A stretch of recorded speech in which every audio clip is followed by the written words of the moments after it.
The night has always had a quiet way of revealing truths that the day tries to hide.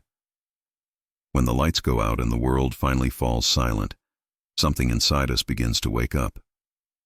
It's in this sacred territory, where the noise of the world loses strength and the whisper of the soul gains space, that a spiritual mystery begins to unfold.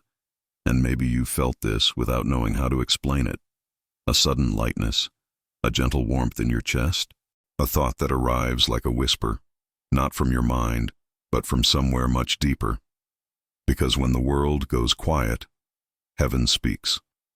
There are moments when we're not looking for answers, yet the answers still find us. Especially at night, when we're more vulnerable, more honest, more open. It's in those moments that three signs begin to appear. Discreet, soft, almost imperceptible to those who are always rushing. But for those who learn to notice, they reveal something extraordinary. Jesus is drawing near to bring peace. Yes, there are signs. Nighttime signs. Signs that don't flash like lightning, but touch like a breeze. Maybe you've already felt one of them without realizing it. That feeling of relief that comes right before you fall asleep, as if someone lifted a weight off your shoulders. Or maybe a dream filled with light, paths, doors, images that look simple, but carry deep spiritual meaning. Or that mysterious awakening, when you open your eyes and realize you've woken up with a peace that doesn't make sense, but is undeniably real. A peace that didn't come from you, a peace that came from Him. And I know you've lived through nights like that. Nights when anxiety felt bigger than you. Nights when racing thoughts stole your sleep. Nights when you felt alone, tired, carrying far more than you should. It's not a coincidence that, in those exact moments, something different happens. Because heaven does not step back on difficult days, it draws closer. Jesus said, "My peace I give to you." And that peace doesn't arrive with noise, it doesn't barge in, doesn't demand, doesn't force. The presence of Jesus is like a light that doesn't blind but comforts, like water that doesn't overflow but calms, like a touch you don't feel on your skin, but in your spirit.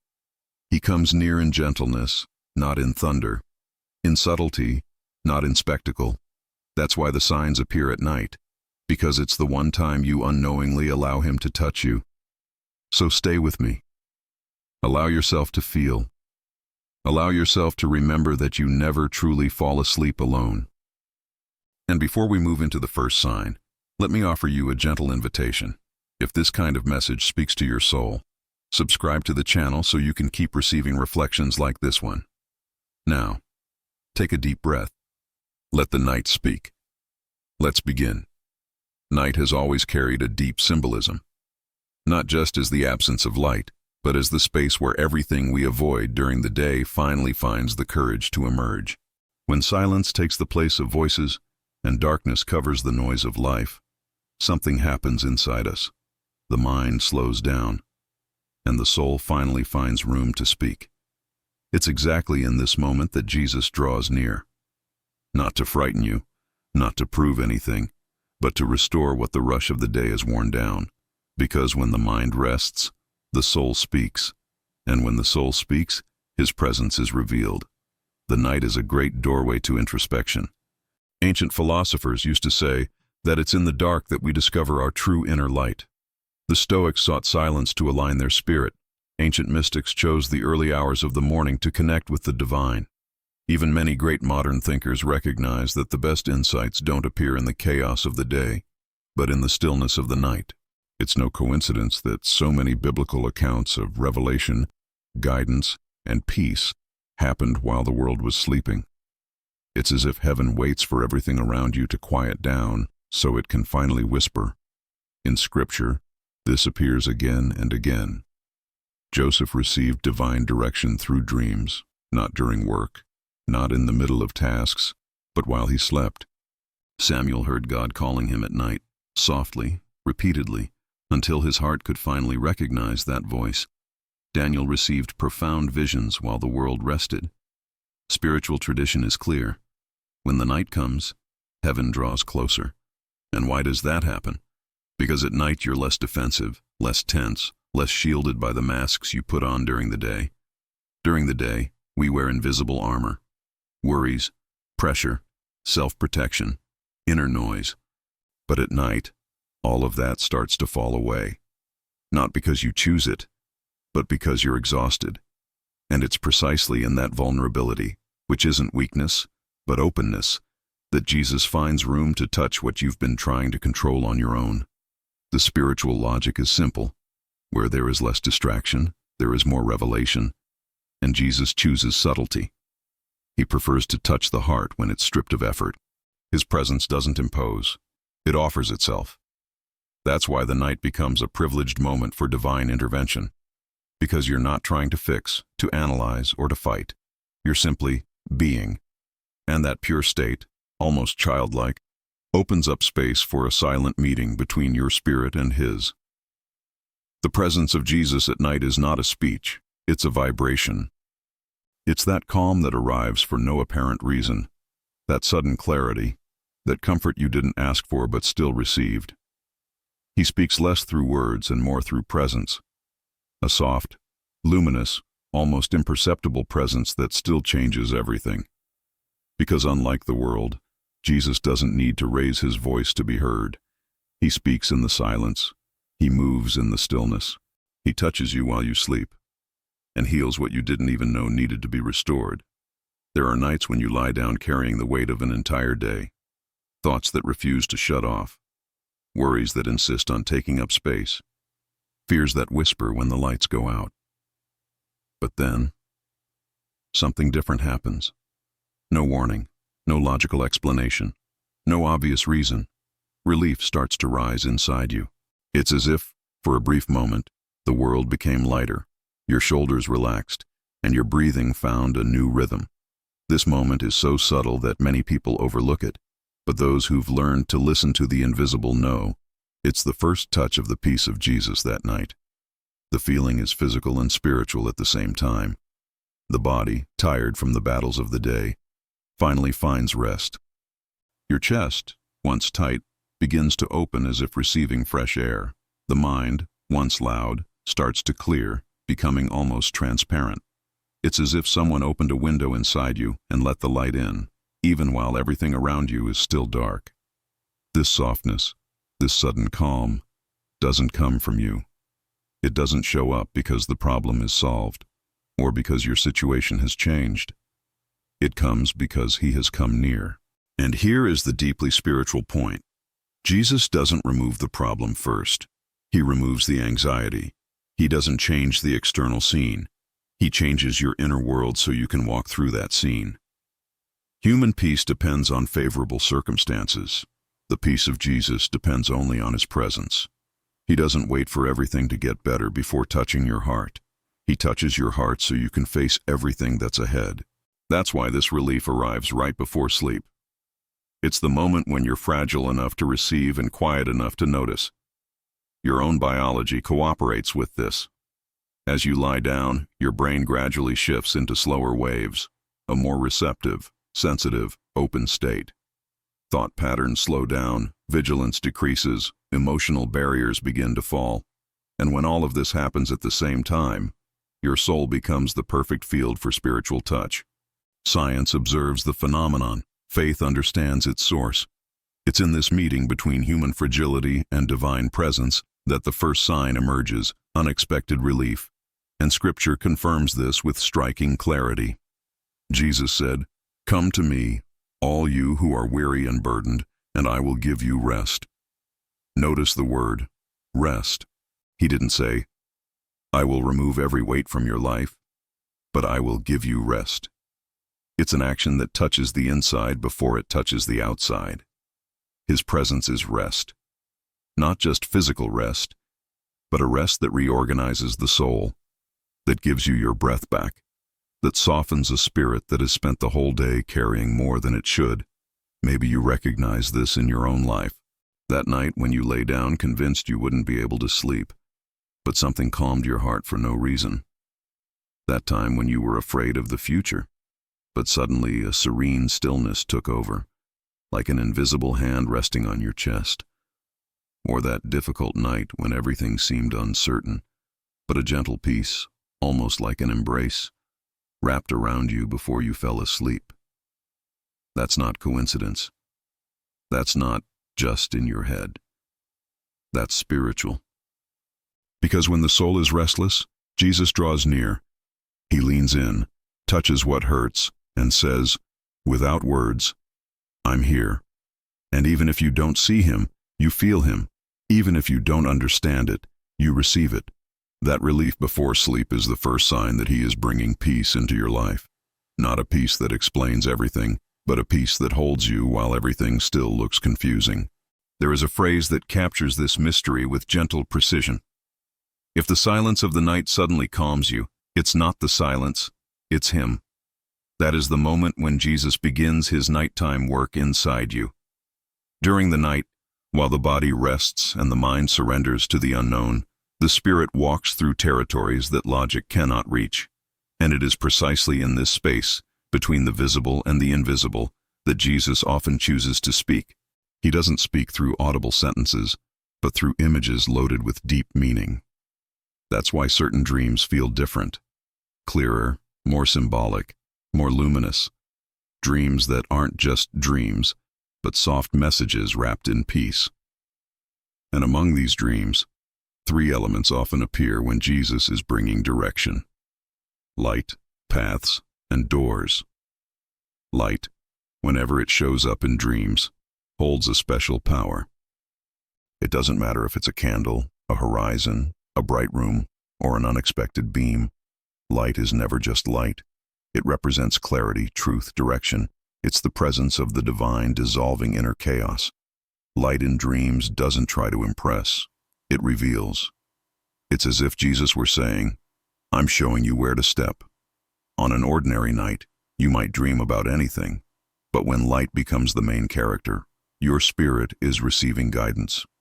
The path is another deep symbol, dreaming of roads, trails, bridges, passages, hallways. All of that points to purpose. A path is direction, movement, transition. When you see a path that's illuminated, you're standing before something even greater. Jesus showing that there is a safe way where before you only saw uncertainty. Some people describe dreams where roads open up, paths brighten as they walk, or ways appear out of nowhere. Those dreams are not fantasy. They're spiritual encouragement. They're like nighttime parables about the direction of your life. And then come the doors. Few symbols are as spiritual as doors.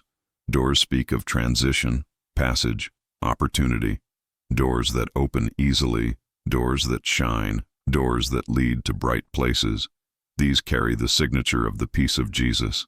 It's as if he were saying, what was closed will not remain closed. I have prepared something new. A door that opens without effort represents something that will soon begin to flow in your life without resistance. It's a silent announcement that one cycle is ending and another is beginning. But why does Jesus use images? Because symbolic language is universal. It doesn't depend on culture, language, or religious background. He has always taught through metaphors and parables, simple stories with profound spiritual weight. Images reach the soul faster than any phrase. One dream of light can say more than pages of explanations. One path can reveal more than a series of advice. One door can communicate hope more quickly than any speech. Jesus speaks the language of the soul, and the soul answers through images. Many people have dreams like these and wake up thinking, wow, last night felt different. They can't fully explain it, but they sense it. After these dreams, a curious feeling appears, lightness, waking up as if you'd had a deep conversation, as if something inside you had been realigned, waking with sudden clarity about a decision, waking with the impression that you understood something, even if you can't quite remember what it was. This is the effect of a spiritual dream. The mind may forget, but the spirit does not. And here is the most beautiful point. When Jesus wants to bring peace into your life, he organizes your inner vision. He lights up what's dark. He shows you where to go. He opens doors you couldn't see. He turns chaos into direction. Light in dreams is a promise of clarity. The path is a promise of purpose. The door is a promise of peaceful change. In Scripture, Jesus reveals who he is. I am the light of the world, not just a physical light, but the light that organizes what inside you is confused. The light of Christ doesn't only drive away darkness, it brings understanding. It puts everything in its right place. It shows you that you're not lost, that you never were. There is a phrase that summarizes this sign with perfect simplicity. When light appears in your dream, it's Jesus lighting your path before the sunrise. If you've ever dreamed of lights, paths, or doors, know this: it wasn't random. It was care. It was direction. It was peace arriving before the morning even began. There are mornings that start before the sun rises, not because light has already come through the window, but because something inside you has awakened differently. You open your eyes and, for a moment, you don't really understand what's happening. The world outside is the same. The problems are still where you left them. Your responsibilities are waiting, just like any other day. But your inner world is not the same. It has dawned in a new way. There's a silent peace resting in your chest, as if someone had placed it there during the night. A peace so deep it almost feels impossible to explain. It's gentle, yet solid, light, yet undeniable. And even if you don't know how to put it into words, you can feel it. Something in you was taken care of while you slept. This experience is far more common than people realize, and far more spiritual than most perceive. Waking up with peace for no logical reason is one of the clearest signs that Jesus spent the night working inside you. While you sleep, when you're no longer fighting, controlling, trying to understand, or defending yourself, your soul opens up to receive what it resists during the day. The body sleeps, but the spirit remains available. It's in this sacred space that he touches what wears you out, what worries you, what weighs on you. And that silent touch produces a peace that logic can't trace back. Why does this peace appear right after sleep?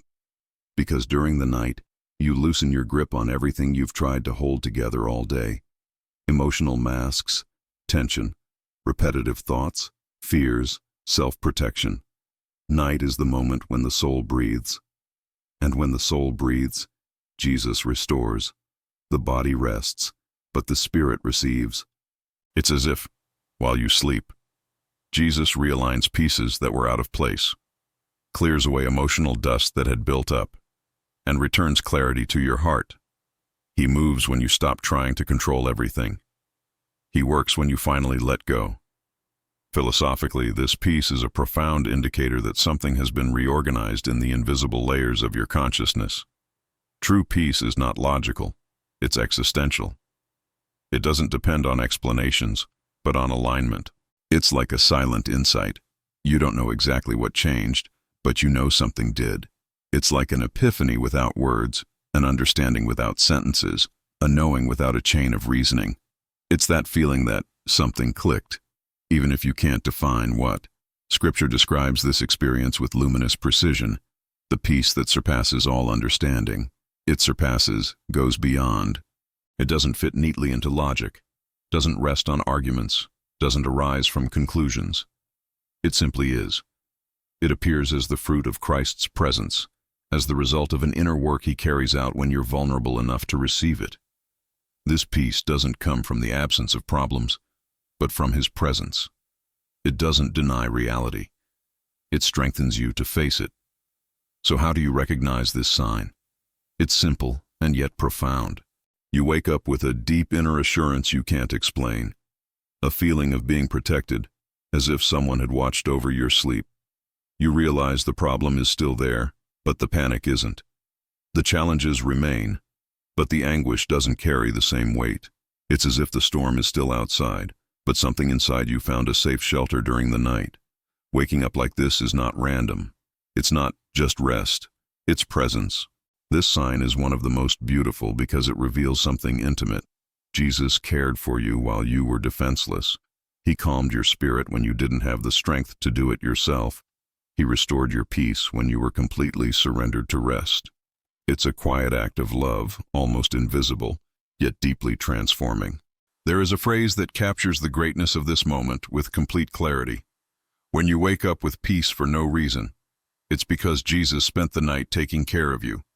And when that happens, You don't just wake up rested, you wake up renewed. When we look carefully at these three signs, the relief before sleep, the luminous dreams, and the unexplainable peace at dawn, we realize that nothing about them is random. Nothing is coincidence. Nothing is just the product of imagination. These signs follow a precise spiritual pattern. Delicate, deep. Jesus doesn't act in a chaotic way. He acts in a loving and coherent way.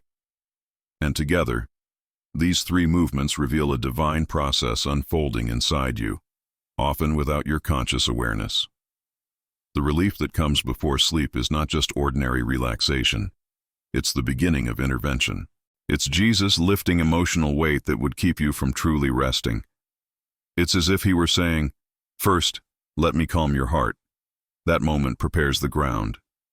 The soul, once restless, begins to open, soften, breathe. It's the first touch.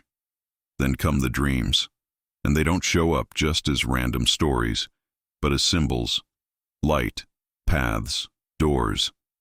These images appear when your spirit is in a deeply receptive state. Jesus illuminates, guides, directs. He shows, he points, he opens, he reveals. In the darkness of the night, he lights inner lamps that you may not notice immediately, but that will shape your perspective over the coming days. And then, at sunrise, the third sign appears. That unexplainable peace, not a peace built from reasoning, but a peace that simply rests inside you. This peace is the confirmation. It's the signature that Jesus has passed through your soul and put things back in order.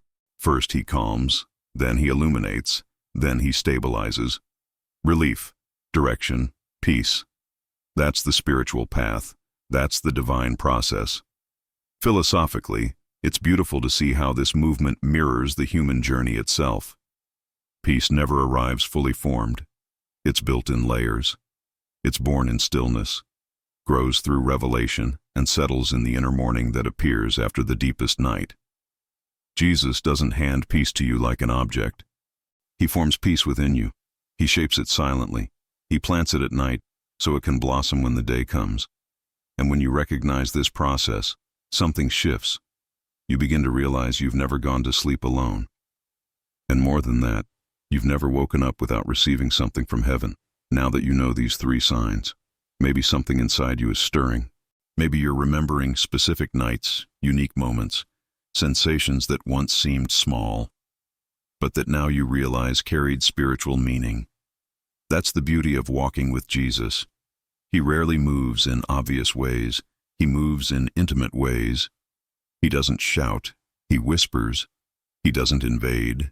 He gently touches, and when he touches, he transforms. So let this question echo in your heart for a moment.